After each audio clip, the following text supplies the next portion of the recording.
from Lauren about 8 months ago saying that she was organising this project and that she had these really small budgets for comedy gigs, but she wanted to put comedy in unused places in Romford. And she knew that I had grown up in Romford and thought that maybe I'd be able to help her. And she was also asking, like, is this doable? And I was like, it's completely doable, and it sounds, from my memory of Romford, really necessary and exciting. And I know that there's no other kind of regular comedy night here, so I really wanted to help. And so I booked some comedians that I really liked, and we'll all come down on the train like a school outing. So when comedy is in a non-comedy specific place, it can go either way. It can be very uncomfortable and awkward, and obviously you don't have the professional lighting and sound, but today it seems very kind of exciting and the audience are really positive and, oh, this is a fun thing to do, so it's been really nice so far. My only policy is I'm going to make nurses rich, but not like that just rich, sickeningly rich, Sultan of Brunei rich, can afford a house in London rich. And then my friend stopped me, she's like, yeah, but then what about if Britain is invaded and everyone's family is killed? I'm like, yeah, I probably won't get re-elected. But I will do the lecture circuit with a grin on my face, knowing I'm a hero. I think it's absolutely amazing. For a start, it's in a closed down Chinese medicine shop. This is the first time I've ever been into a Chinese medicine shop and not spent all my money. So that's good. I prefer them when they're shut.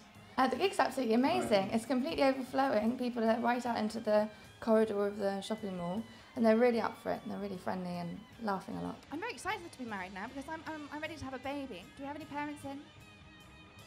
Yeah, not mine, I hope. I know if they were here, they tend to heckle, but I'm definitely ready for a baby. I realised I was ready for a baby recently when I saw a pregnancy test floating in the pub toilet. And my first thought was, oh, congratulations. And it's such a wonderful way to find out. You can go straight to the bar and start celebrating. I've not been to Romford before, and it's nice. The 2 hours I've spent here, I've had no bad experiences. It's been pleasant. I've been places before, and within the first 2 hours I've had very bad experiences. Oxford, within 2 hours I'd been electrocuted. Horrible town. Wouldn't recommend it. Based on the 2-hour assessment model. Because I had nowhere to live, I had to sleep for 3 days in a warehouse in Hoxton in half a caravan with a half-blind Scotsman who I now know dealt coke at the time, called Ian Ballard. And I say half a caravan, I don't mean he had half of a caravan and I had half of a caravan. For some reason, there was half a caravan. And that's a mystery I was never able to solve, but by Christ, I tried. No one even knew how it had gotten there. Nobody with any access knew why there was a caravan, let alone half of a caravan. I don't know if a full caravan turned up and someone went, that's too much. But I also don't understand, like, how, if you saw half a caravan somewhere, who would think, you know where that should be? Hoxton. Let's move it to a warehouse. The other puzzling thing was none of the doors were big enough to have allowed the caravan to go through it. Which implies the warehouse was built around it. I like gigs that are in non-traditional spaces. I do like traditional spaces as well, but I like to change where I play, and I tend to do more improvisational stuff, which I feel like it lends towards it's like an oddness to the space. I like it when the room has some character, and this room has character. It can't not. Not least of which there's massive floral letters, which I'm amazed no one's mentioned yet.